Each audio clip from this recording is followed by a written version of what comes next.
I wanna be a soulless creature, a regular voodoo zombie. I wouldn't have no daddy, I wouldn't have no mommy. I'd live in a cave or a pyramid. I wouldn't know my ego from my id. I wanna be a soulless creature all night long.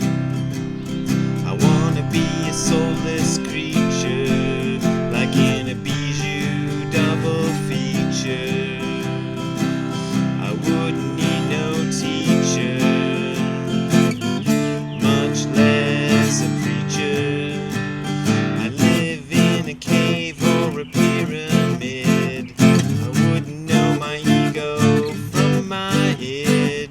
I wanna be a soulless creature all night long.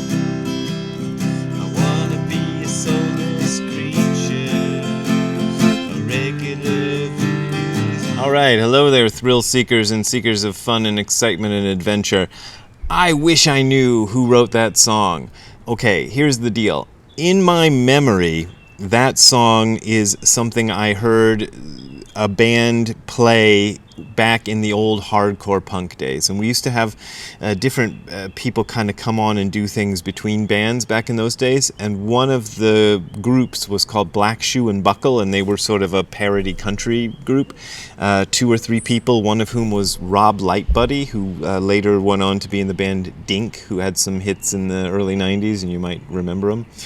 But anyway, I remember that Black Shoe and Buckle played that song. But I've played that song to several people who saw Black Shoe and Buckle back in the day, and they say it wasn't a Black Shoe and Buckle song. So I don't know. I remember hearing it somewhere, and it stuck in my head, and for, decades. Do you know who wrote that song? I sure didn't. I didn't write it. Somebody else wrote it. Anyway, that's today's mystery. So, I got a question, and since before your sun burned hot in space and before your race was born, I have awaited a question, and here is the question. I am a patron of yours, and I found your books and YouTube and have been watching them pretty consistently. I'm doing Zazen and trying to think about the precepts in my actions and in my words. This week, the same thought has come up in my practice and throughout my day. Am I a Buddhist? When do you become a Buddhist? My aim with Zazen and watching videos is to become a Buddhist, but does saying I'm a Buddhist make me a Buddhist? My daughter started school today and she is in the 4th grade, and I asked her when she became a 4th grader, and she said not until she gets home today from school, which I respect. Based on most of your recent videos, this is kind of small potatoes, but it's been on my mind and I would love to hear your thoughts. Here's my thoughts. Officially speaking, in the Zen tradition, the way you become a Buddhist is to do a ceremony called jukai. And jukai is something that comes up in Shobogenzo, in Dogen's Shobogenzo, book 4, and it is...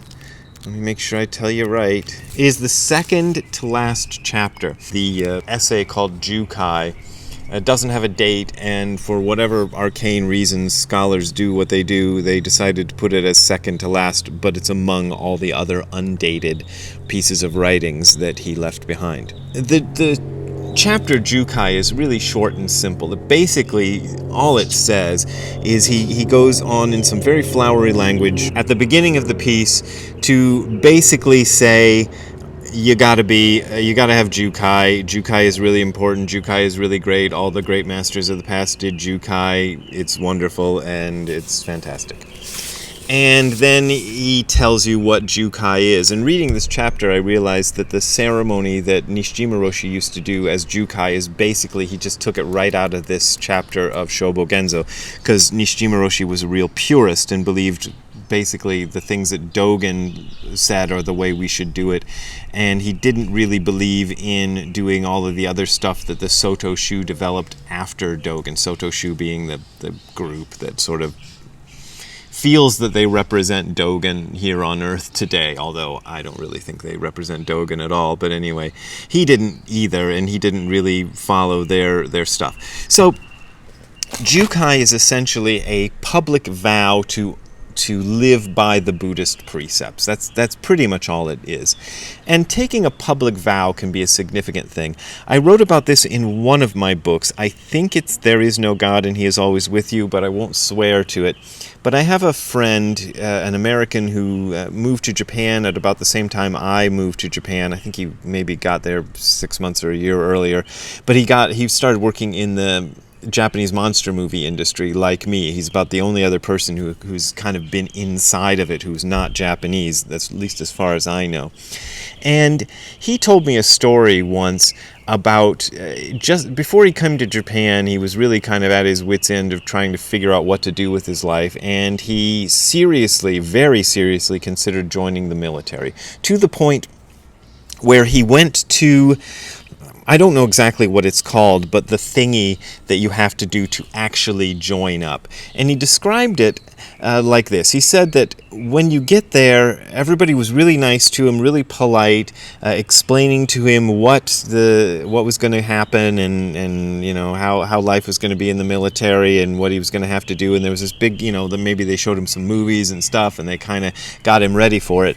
And at the end of which there was going to be a ceremony, and that ceremony was going to include signing a contract and making a public vow and becoming part of the military, becoming a soldier. Right at the last minute, my friend decided he didn't want to do it. He went up to the recruiter or whoever the guy was and said, "I'm sorry, I don't want to do this."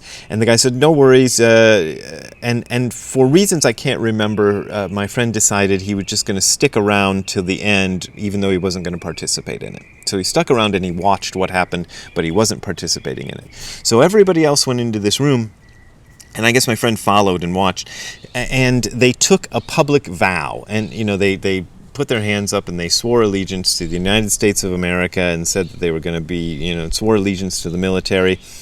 And right after that, everything changed. He said the guys who had been polite and nice to them and respectful up until then started yelling, "You maggots, you are ours now, and you're going to do everything we say," and everything completely changed after taking that public vow. So hearing this story made me realize the importance of taking a public vow. So if you take a vow publicly to uphold the Buddhist precepts or to be part of the American military or whatever it is, a marriage, for example, that is a very powerful incentive to carry on doing that thing, because you've gone up in front of all your friends in the world, and maybe you've even signed a legal contract, and you're saying you're going to do this for the rest of your life. So that's powerful incentive. It doesn't mean you can't go back on it. Marriages end in divorce. People skip out on military service. People who say they're going to uphold the Buddhist precepts don't. So it's no guarantee, but it's a very powerful sort of thing. And a lot of people find that sort of thing really valuable, and it transforms their lives, and it's a wonderful thing, and it's super duper, and they feel great about it. My personal feeling about it was meh. I did it, and I'll tell you why. I would see people in Nishijima Roshi's group who would be normal one day, and then the next day they come back and they're wearing this kind of bib thing on their chests, the next time. And I'd find out that they took jukai. They went and did this ceremony that Dogen writes about in the book, in Shobogenzo. And I would look at those people going, "Oh, yeah, you joined the cult, you drank the Kool-Aid." Oh, and I didn't really want to do it. And then the thing transpired where Nishijima Roshi said to me in other circumstances, or, I don't want to try to go into the circumstances, but he basically said he wanted to give me Dharma transmission and make me a teacher in his lineage. And I thought very hard about that. I wasn't sure I wanted to do it. I spent about a year pondering whether I was going to do that, and during that year I went and talked to my first Zen teacher, Tim McCarthy, back in Ohio, and I told him the whole story, and he said, "Hey Brad, there's a bunch of a-holes," only he didn't say a-holes, he actually said the word. He said, "Brad, there's a bunch of a-holes out there with Dharma transmission, you'd be better than those guys." And I thought, okay, well, if you make it like that, I can do it. And so I went back. But Nishijima Roshi said, "Well, there's two parts to the ceremony. You have to do the jukai first, and then you do the Dharma transmission ceremony. So I said, okay. So I did jukai under those circumstances. After it was over, there was a Japanese guy who was learning English, and he did what a lot of Japanese guys who are learning English do. He tried out a phrase he'd just learned, and he said to me, "Don't you feel 10 feet tall?" And it's like he's proud of himself for using this American phrase, because they don't even they use the metric system in Japan, so they don't even use feet. So, but the thing is, I didn't feel 10 feet tall. I didn't feel anything. I felt like, well, I went through this ceremony, and if anything, I felt a little bad about it. I felt like, oh God, I drank the Kool-Aid. I'm part of the cult now. I've given up my real values and kind of acquiesced to this system. I didn't feel great about it, but I didn't feel really too bad about it. It just felt, ordinary. And so I had already, in my mind and in my actions, committed to Buddhism a long time before that. I just decided this was the way I was going to live my life, this was good, and this was the thing I was going to do. Taking a jukai ceremony didn't change anything. I was just doing the same thing that I did all along. The guy who asked this question asked about when can you call yourself a Buddhist, and my answer is I avoid calling myself a Buddhist even now.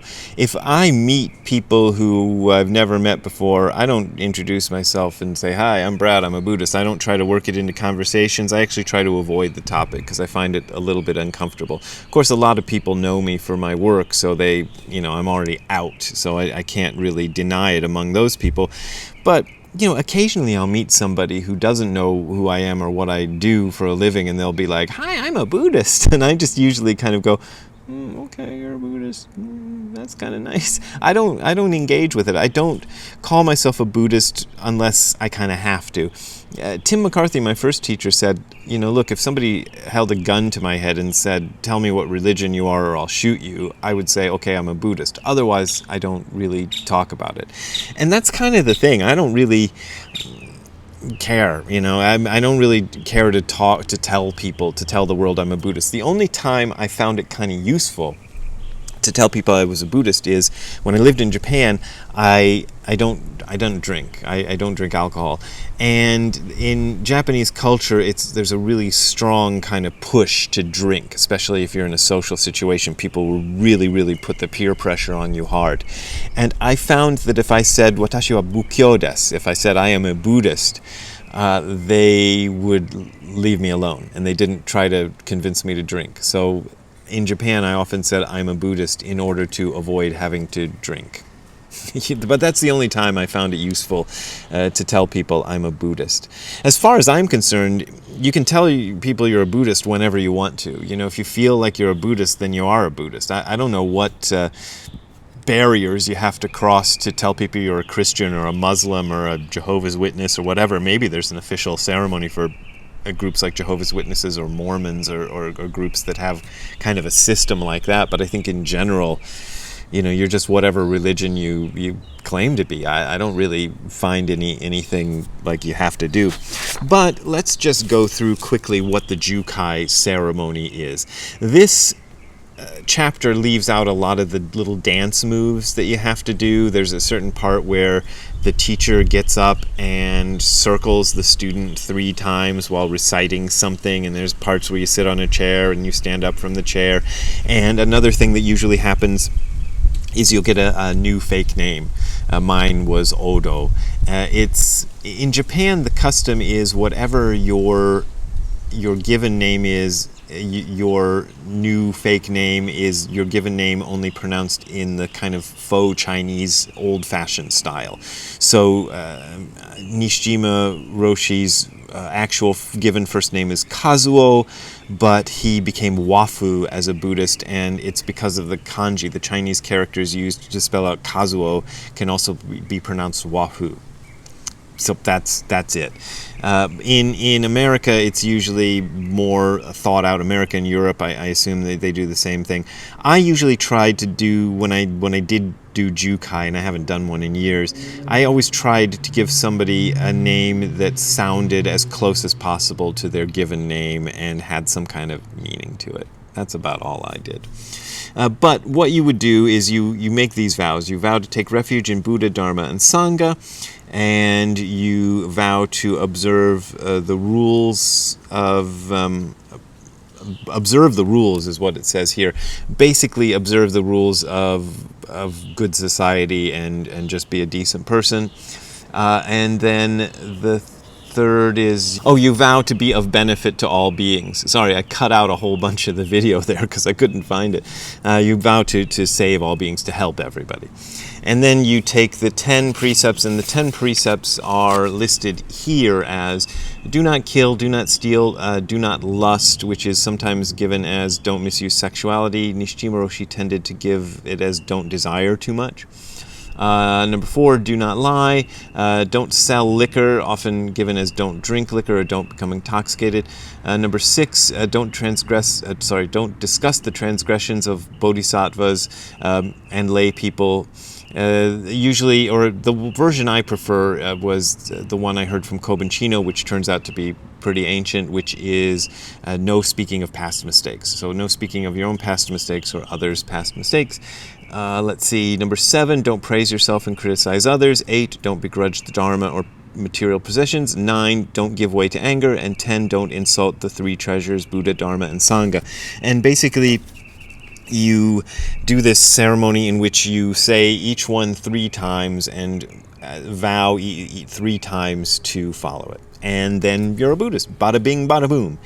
So if you want to become officially a Buddhist, person who asked this question, then find a teacher who does jukai ceremony and take that ceremony. And then if you call yourself a Buddhist, nobody can say boo about it because you took the ceremony. Otherwise, I would just say if you feel like you're a Buddhist, just tell people you're a Buddhist if that's your inclination. And as I said, it's not my inclination most of the time to tell people I'm a Buddhist, but, to each his own. So there you go. That's how you become a Buddhist. And if you want to support my Buddhist life, you can go to the URL you are seeing on the screen below, which is hardcorezen.info/donate. That is hardcorezen.info/donate. There you will find links to my PayPal and Patreon accounts. Those are my main and usually only ways of making a living, so I appreciate your support. But as always, this is offered for free, so you don't got to support me if you don't want to support me. We will see you next time. Have a good time all the time. Bye. Hey there, Ziggy. How you doing? Is it still too hot for you to go outside? You don't feel like going outside in the heat? Yeah, I guess not. Alright, well I'll leave you in here where it's cool. Talk to you later. Bye, Ziggy.